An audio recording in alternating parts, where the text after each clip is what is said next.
I urge you to enter this sanctuary during a heavy storm. You'll find here a shelter, a quiet place. You can still notice the lightning, even though you no longer hear the wind wailing outside. But above all, you'll feel safe here. No wind, no rain, no cold, no fear. Quiet.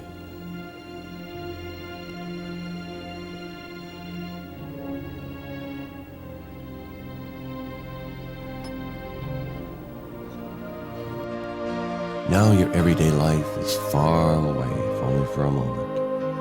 The city, the people you know and don't know. You're all alone now in one of the largest Catholic churches in the United States. This beautiful place was supposed to be torn down.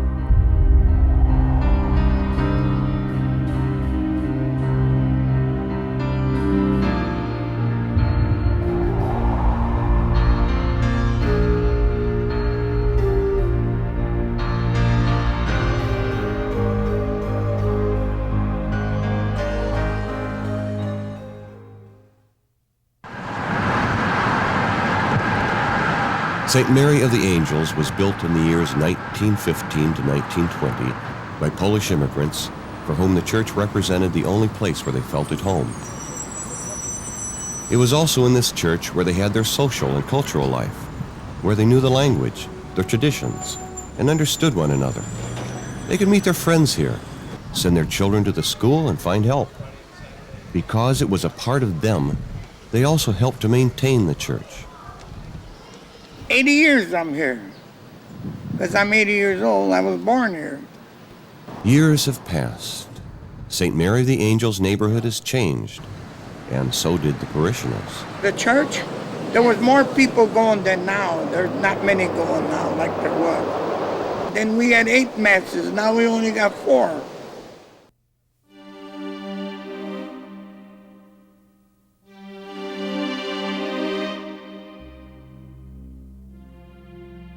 At first, the mostly Polish community began to move away to other parts of Chicago, and former parishioners gradually stopped coming to the church. The Kennedy Expressway, with its millions of cars just 2 blocks away, brought pollution and tremors that weakened the architecture of the church. And finally, the church was closed and slated for demolition in 1988. However, demolition wasn't St. Mary's destiny. I wanted the church to stay up. Yeah. We made a big collection for the church to stay open. Faith and desperation of the remaining Polish community and new parishioners saved the church. First, funds were established to start restoration. Then the neighborhood began changing again. So did the church administration.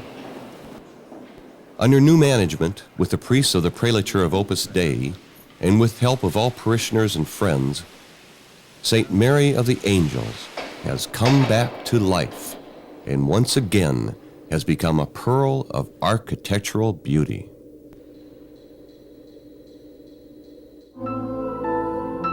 Opus Dei, in English, Work of God, is a very young and unusual institution. It was founded in 1928 by the Spanish priest José María Escriva de Balaguer. Opus Dei, as he said, brings together men and women of every country and of every condition, race, language, milieu, and state of life. They can love and serve God without giving up their ordinary work, their family life, and their normal social relations. One of the examples of the ordinary people who belong to Opus Dei and participate in St. Mary's life are the Carters, an amazing family with 7 children. Well, we live in Glenview, and we joined St. Mary's 5 years ago when we lived in Des Plaines. The reason why we joined the parish basically was when the Cardinal Bernardine asked the priest of Opus Dei to take over the parish, to run the parish. And so because we're in Opus Dei, we felt that we'd love to be able to go there for Mass on Sundays. And we've been doing that for about 5 years now. 80 years have passed since building the church, but it seems that time has stopped. Like a century ago, a group of Polish artists and craftsmen put faith, talent, and effort into bringing St. Mary back to her original splendor. The whole project is called the Angels 2000 Capital Campaign. Prace nasze wykonujemy w sposób bardzo misterny i dokładny. We work with great attention to details. Although we realize that no one will see those details from down below, we still carry out our work as if it were to be admired by everyone from a distance of a Każdy miał few to feet. przed sobą w odległości 1 metra. Hundreds of pounds of plaster, thousands of sheets of gold leafing, and our hearts. This key ingredient make our church look more magnificent as each day goes by. People come to us to express their admiration, embrace us, congratulate us.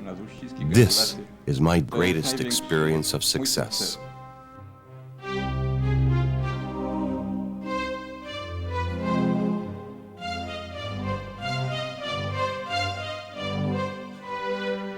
We are so excited about the restoration of the church. It is so beautiful. This is one of the most beautiful churches I've ever seen in this country.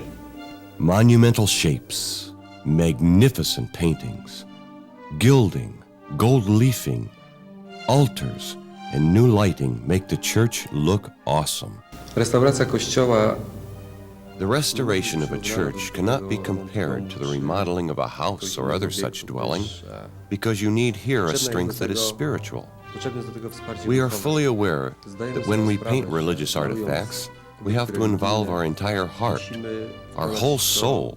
Całe swoje serce. And we also know that when we leave this church after the job is finished, Opuszczając ten part of kościół ourselves do will remain zakończenia here.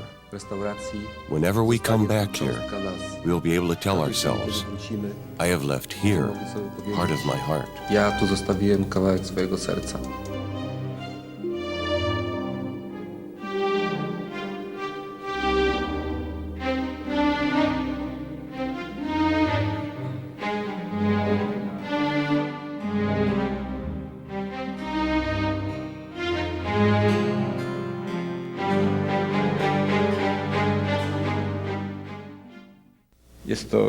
This is a great monument built with human hearts. Why would anyone even think of destroying it? Is this church necessary? Can one live without water, without prayer, without God? The beauty of a house of worship shines when the temple is alive. Without people coming all day long, praying and participating in the masses, St. Mary would become a museum without a living God. It would become a place without a soul, filled with the symbols, the meaning of which fades away with the death of former believers. On June 25th, 1998, St. Mary of the Angels celebrated solemn Mass for the feast of Blessed Jose Maria Escriva. The church was filled with people showing their inner need for having such events, the same as it was on February 25th, 1999, at the solemn Mass of Thanksgiving, celebrating the 50th anniversary of the apostolate of Opus Dei in the United States. That day, His Eminence, Francis Cardinal George, Archbishop of Chicago, said, 50 years ago, this mission was continued in Chicago by those of Opus Dei who first came here. That work has grown, and I'm delighted to return as Archbishop and to see this marvelous parish so beautifully restored in its church. For these 50 years of your work, which is God's work, I am profoundly grateful, and I thank you. St. Mary of the Angels is alive.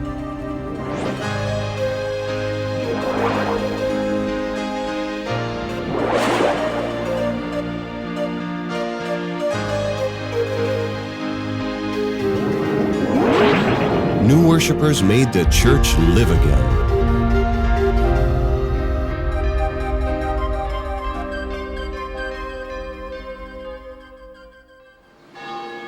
We really enjoy having the church right in front of us. We can hear the church bells and we watch the angels the new angels get put up on the church, one by one.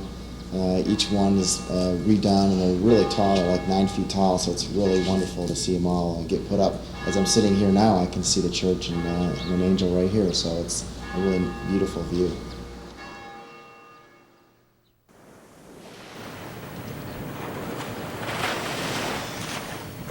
The storm became silent. You feel completely calm and peaceful. Your meditation is almost over. And now you understand the words of Blessed Jose Maria Escriva, that God is calling you to serve Him in and from the ordinary material and secular activities of human life.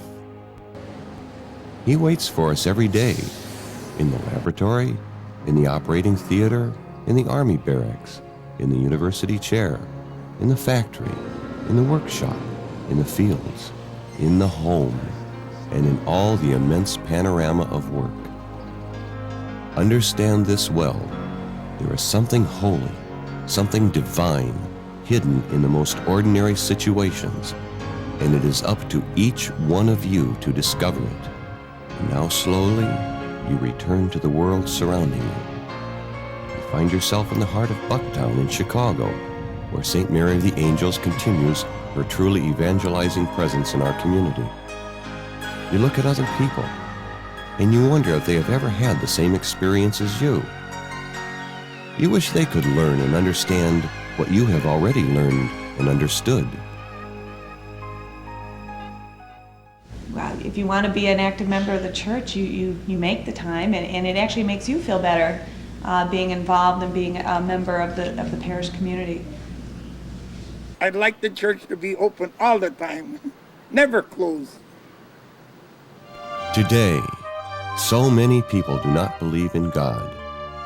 Proud of our modern civilization and new technologies which make our lives easier and give us the feeling of complete control, independence, self-sufficiency, we forget about other than material needs of the soul.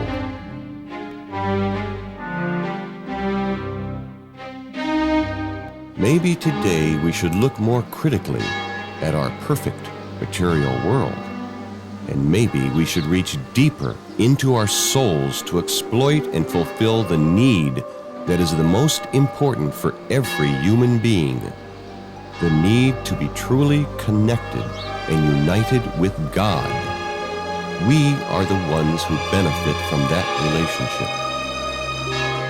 For our own good, we have to keep our churches alive.